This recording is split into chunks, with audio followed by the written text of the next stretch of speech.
we all know that if we eat, or when we eat and drink, we have to get rid of the waste from that particular meal. So, how often should you have a bowel movement? Once a day? Once every couple of days? Once a week? Or once every 2 weeks? This is not a mystery. This is so simple, so basic in terms of its comprehension. Just simply follow this, ladies and gentlemen, and it's amazing to me how the vast majority of the population does not comprehend this. So, let's say that you get up Monday morning and you eat breakfast, medium-sized breakfast. Let's say sausage, eggs, biscuit, maybe hot grits. Okay.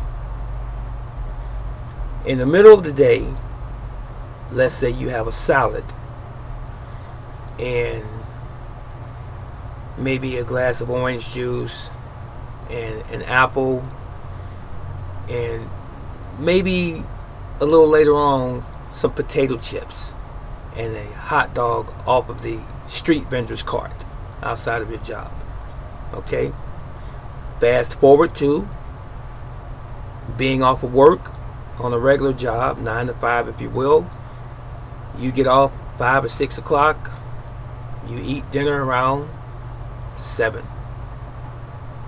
You have baked potato, steak, green beans, slice of apple pie, maybe even a garden salad.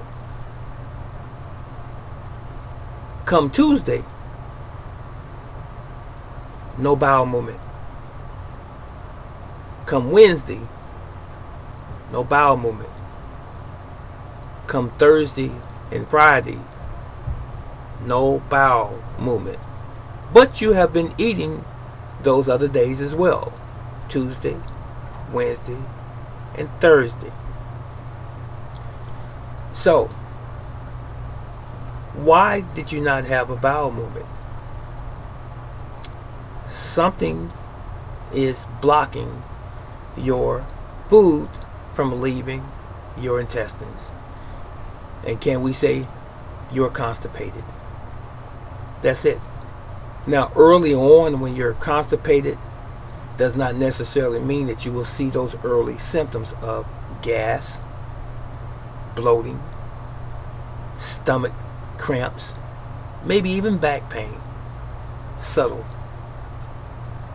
A lot of people don't know that they're constipated when they actually are.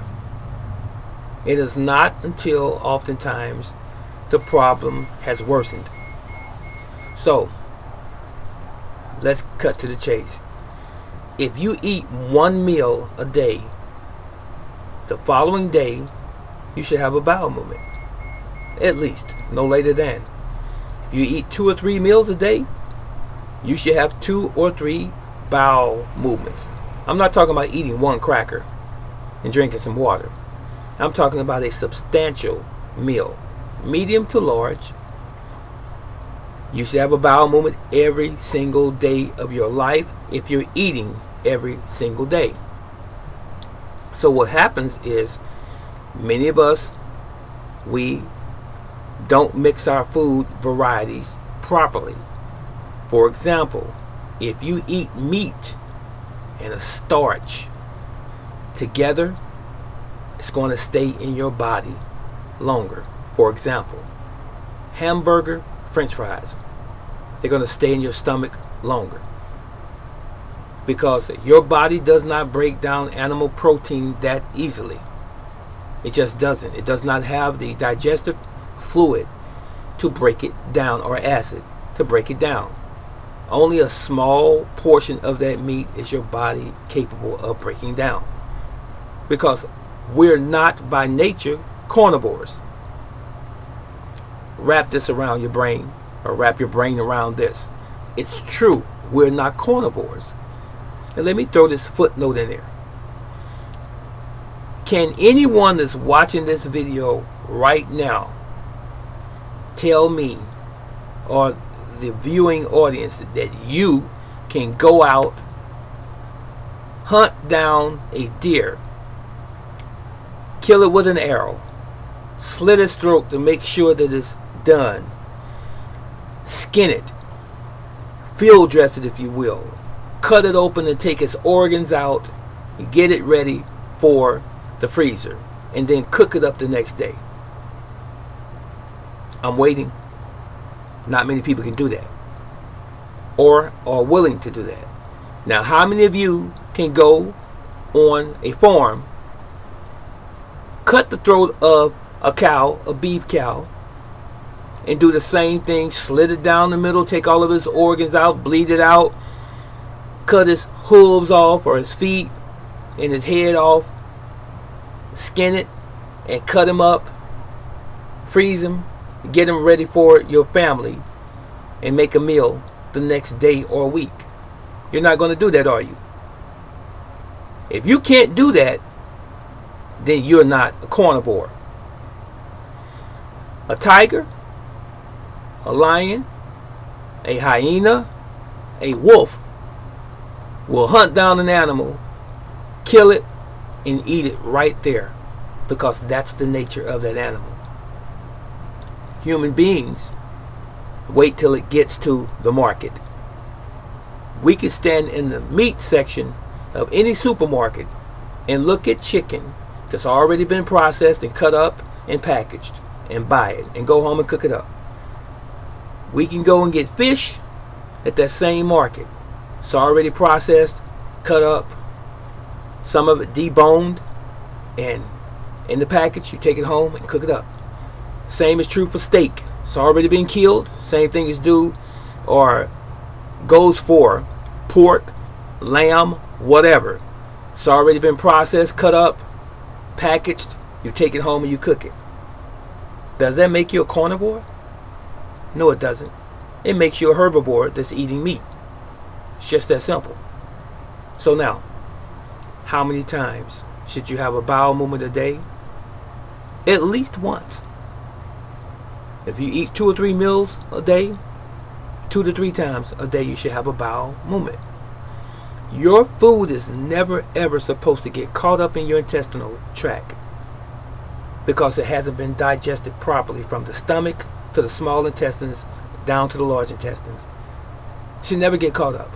When it gets caught up in your digestive tract, that means you're going to have inflammation, you're going to have gas, you're going to have a high level of acidity, you're going to start having skin problems, allergic reactions, maybe even asthma. You're going to have leaky gut possibly, or you're going to have gastritis, or you're going to have colitis. All of these things over a period of time are going to work on your body. You're going to end up sick, and you're going to end up in the hospital. So, didn't mean to go that far, but I'm going to say it again. How often should you have a bowel movement? Every day if you're eating every day. If you don't have a bowel movement every day and you're eating every day, you are improperly combining your foods. Everything was never intended by nature to be eaten together, whether you believe it or not. That food pyramid that we learned in school in the 70s, 60s and 70s and 80s, it's not true. All of those items that you see on that pyramid, that's just marketing by those industries. The dairy industry, the meat industry, and so forth. There's nothing healthy about combining everything that you see on the plate. It's never intended to be that way. If you are a herbivore in nature, I'm talking about giraffes, zebras, deer, and so forth. If you're a herbivore, you can't eat meat. The same is true for a carnivore. You will never see a lion or a tiger eating grass or grazing off of a tree or bush. It's not going to happen. Why? That's not its nature. So what makes human beings think that it's our nature to eat anything we want to? Our body's not designed for all of the things that we combine together. Some things need to be eaten alone. That's really it. Do your own research, and you'll find that what I'm telling you is true. But if you have any questions pertaining to this, in the comment section below. I'm Brother Teacher as always. Yahweh love you, and I love you. So long.